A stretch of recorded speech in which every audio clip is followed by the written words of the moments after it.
दोस्तों, दुनिया में अपनी साख बढ़ाता जा रहा भारत बहुत जल्द एक सेक्टर पर अपना कब्जा जमाने की तैयारी कर रहा है, जिसके बिना ये दुनिया चलेगी ही नहीं।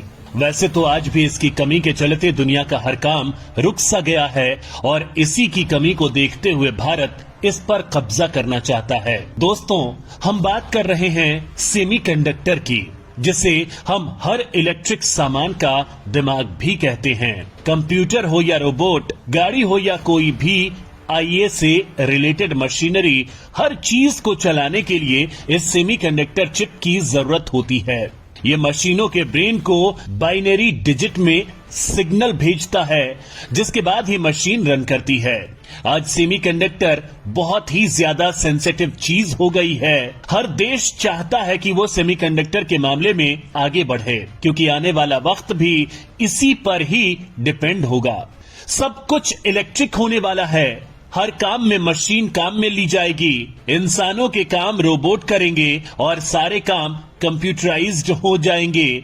यानी सब कुछ आर्टिफिशियल इंटेलिजेंस पर आधारित होने वाला है और इन सब को ऑपरेट करने के लिए सेमीकंडक्टर की जरूरत होगी। इसके बिना काम नहीं हो सकेगा। ऐसे में हम कह सकते हैं कि सेमीकंडक्टर देश की अर्थव्यवस्था की बैकबोन होगी और भारत भी इस पर अपना कब्जा करना चाहता है। वो इसमें महारत हासिल करने के लिए इसकी रेस में शामिल हो गया है और ये उम्मीद की जा रही है कि जल्द ही वो इसमें कामयाब भी हो जाएगा। इस वीडियो में हम आपको बताएंगे कि कैसे भारत इस सेक्टर में उतर रहा है और कैसे वो इसमें कामयाबी पाएगा। तो इस वीडियो को आप अंत तक जरूर देखिएगा।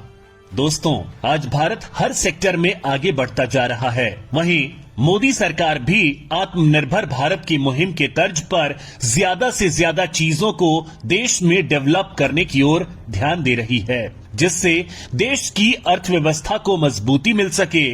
वहीं सेमीकंडक्टर को लेकर भी केंद्र सरकार की कुछ ऐसी ही प्लानिंग है और इसके लिए आगे आए हैं भारत की दिग्गज कंपनी टाटा और वेदांता। ये दोनों ही कंपनी सेमीकंडक्टर के मैन्युफैक्चरिंग में सफलता हासिल करने की कोशिश कर रही हैं और अलग अलग प्लान के साथ मैदान में उतरी हैं। वो कैसे इस पर काम करेंगी और किस कंपनी के साथ करेंगे, ये हम जानेंगे इस वीडियो में। लेकिन दोस्तों, उससे पहले आपको बता दें कि सेमीकंडक्टर को लेकर ये कोशिश आज ही नहीं की गई है, बल्कि पहले भी ऐसी कोशिश की गई थी, लेकिन उस वक्त भारत को इसमें असफलता हासिल हुई थी।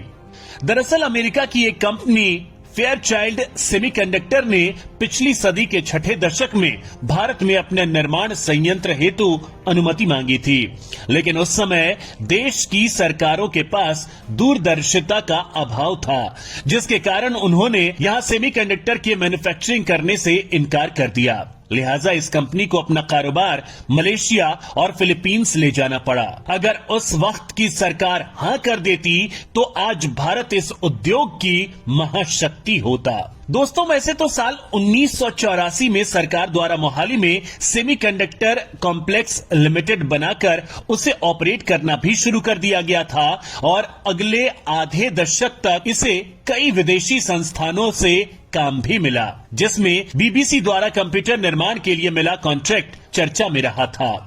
लेकिन तब रिसर्च की कमी के कारण यह मैन्युफैक्चरिंग प्लांट अमेरिका पर निर्भर रहता था। फिर अचानक से रहस्यमयी तरीके से इस कंपनी में भीषण आग लग गई, जिससे देश का सेमीकंडक्टर मैन्युफैक्चरिंग लगभग एक दशक पिछड़ गया और फिर भारत इस क्षेत्र में उभर ही नहीं पाया और कंपटीशन से बाहर हो गया। आज स्थिति यह है कि साल 2021 में भारत ने 21 अरब डॉलर के चिप का आयात किया और ये आयात हर साल 15% की गति से बढ़ रहा है।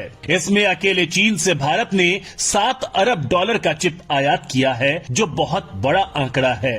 दोस्तों, आपको बता दें कि इलेक्ट्रॉनिक सिलिकॉन चिप बनाने का वैश्विक उद्योग 2022 तक 600 अरब डॉलर का कारोबार बन चुका है। यहां तक कि दुनिया के बड़े बड़े देश भी इस इंडस्ट्री पर अपनी बादशाहत कायम करने के लिए प्रतिस्पर्धा में शामिल हो चुके हैं। आपको बता दें कि अमेरिका द्वारा कंट्रोल किए जाने वाले इस सेमीकंडक्टर के 3 स्तर हैं, जिसमें पहला है डिजाइन, दूसरा विनिर्माण और तीसरा पैकेजिंग। इस उद्योग का डिजाइन पूरी तरह से अमेरिका के द्वारा कंट्रोल होता है, लेकिन मैन्युफैक्चरिंग और असेंबलिंग के लिए पूर्वी एशियाई देश ताइवान और दक्षिण कोरिया का दबदबा है, जिसे समय के साथ चीन बड़े निवेश के दम पर लगातार हथियाने का प्रयास करता रहा है। वहीं पैकेजिंग पर चीन का लगभग एकाधिकार सा कायम है। यहाँ तक कि अमेरिका की बड़ी कंपनियां जैसे एप्पल भी अपने पैकेजिंग हेतु चीन पर निर्भर हैं। दोस्तों, यहाँ पैकेजिंग का मतलब है कि इस चिप का प्रयोग कर उपयोगी उपकरण बनाना।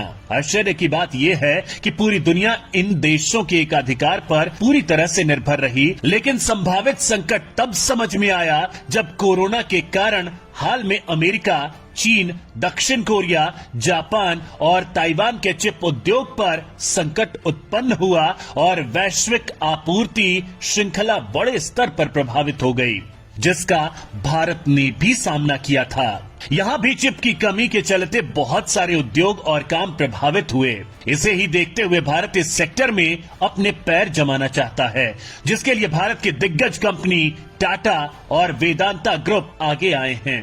टाटा की बात करें तो इसके अंडर की एक कंपनी है जिसका नाम है तेजस सेमीकंडक्टर, जो इस पर R&D पर काम कर रही है, यानी कि रिसर्च या कोई डेवलपमेंट करना है वो इसे हैंडल करेगी। दोस्तों, टाटा ने भारत में पहला सेमीकंडक्टर का मैन्युफैक्चरिंग प्लांट बनाने का प्रपोजल दिया है, जिसमें $300 मिलियन का निवेश किया जाएगा, जिसमें तेजस और ताइवान की कंपनी मिलकर काम करेंगी। आपको बता दें कि टाटा की कंपनी तेजस और ताइवान मिलकर भारत में सेमीकंडक्टर बनाएंगे, लेकिन यहाँ टाटा ने एक चीज पर अपना पेटेंट लिया है। उसने सेमीकंडक्टर की मैन्युफैक्चरिंग में हीट सिंकिंग की तकनीक बनाई है। हीट सिंकिंग का मतलब होता है कि सेमीकंडक्टर में बहुत सारा ऑपरेशन होता है, जिससे वो जल्दी हीट हो जाती है।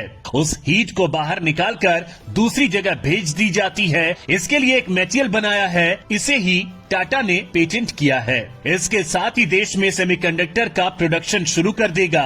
वहीं वेदांता की बात करें तो उसने भी ताइवान की कंपनी फॉक्सकॉन के साथ कोलैबोरेशन किया है, जिसमें दोनों ने मिलकर भारत में सेमीकंडक्टर बनाने का प्लान बनाया है। इसमें R&D किया जाएगा। इसके लिए गुजरात सरकार के साथ 2 MOU साइन किया गया है। वहीं दोनों कंपनियां गुजरात में ये सेमीकंडक्टर संयंत्र लगाने के लिए 1,54,000 करोड़ रुपए का निवेश करेंगी, जिससे बड़ी संख्या में रोजगार भी पैदा होंगे। दोस्तों, आपको बता दें कि वेदांता और फॉक्सकॉन के इस संयुक्त उद्यम में जहां वेदांता समूह की 60% हिस्सेदारी है, वहीं फॉक्सकॉन का 40% हिस्सा है। इसमें कहा गया है कि अगले 2 साल में सेमीकंडक्टर विनिर्माण संयंत्र स्थापित किए जाने की उम्मीद है। अगर भारत इस मामले में सफल हो जाता है तो उसकी अर्थव्यवस्था की तेजी को कोई नहीं रोक सकता है। दोस्तों, भारत स्मार्टफोन और अन्य इलेक्ट्रॉनिक उपकरणों के मैन्युफैक्चरिंग हब के रूप में खुद को स्थापित करने की योजना बना रहा है। ऐसे में सेमीकंडक्टर मैन्युफैक्चरिंग फैसिलिटी होने से देश को रणनीतिक बढ़त मिलेगी और स्थानीय कंपनियों के हितों की रक्षा होगी। साथ ही भविष्य में एडवांस सेमीकंडक्टर के मैन्युफैक्चरिंग हब के रूप में खुद को स्थापित करने के लिए तकनीकी ज्ञान का विकास होगा। आंकड़ों के मुताबिक देश में सेमीकंडक्टर की खपत 2026 तक $80 बिलियन और 2030 तक $110 बिलियन होने की उम्मीद है। इसी को देखते हुए भारत जल्द से जल्द इस सेक्टर में आत्मनिर्भर होना चाहता है। इसके अलावा चीन के साथ तनाव के चलते भारत के लिए ये खर्च केवल आर्थिक न होकर रणनीतिक भी है, क्योंकि चीन के द्वारा इस कमजोरी का फायदा उठाया जा सकता है। इसी बात को ध्यान में रखते हुए अमेरिका, जापान, भारत और ऑस्ट्रेलिया के द्वारा क्वाड के अंतर्गत एक ज्वाइंट रिसर्च और मेन्यू विनिर्माण की दिशा में सार्थक कदम उठाया गया है। इन चारों देशों ने अपने वर्कफोर्स की उपलब्धता और तकनीकी सहयोग के क्षेत्र में संयुक्त रूप से कार्य करते हुए इस क्षेत्र में चीन के बढ़ते प्रभुत्व को चुनौती देने के लिए चिप उद्योग की प्रतिस्पर्धा में मिलकर बादशाहत कायम करने का लक्ष्य बनाया है। दोस्तों, दुनिया भर में केवल गिनी चुनी कंपनियां ही हैं जो इस इंडस्ट्री के डिजाइन से लेकर मैन्युफैक्चरिंग और असेंबलिंग तक के सारे कामों को स्वयं करती है। ऐसी कंपनियों की इंटीग्रेटेड डिवाइस मैन्युफैक्चरर्स यानी IDM कहा जाता है। इस सेमीकंडक्टर इंडस्ट्री को किफायती बनाने के लिए इसके पूरे वैल्यू चेन के अलग अलग स्तरों को अलग अलग कंपनियों के द्वारा किया जाता है और वर्तमान में दुनिया का कोई भी देश ऐसा नहीं है जो इस उद्योग के डिजाइन से लेकर असेंबलिंग तक सारे कार्यों में स्वावलंबी बन चुका हो। जिन देशों के पास सेमीकंडक्टर उद्योग के शोध, उत्पादन एवं उपभोग तीनों की शक्ति होगी, वही पूरी दुनिया में इस उद्योग पर राज करेगा।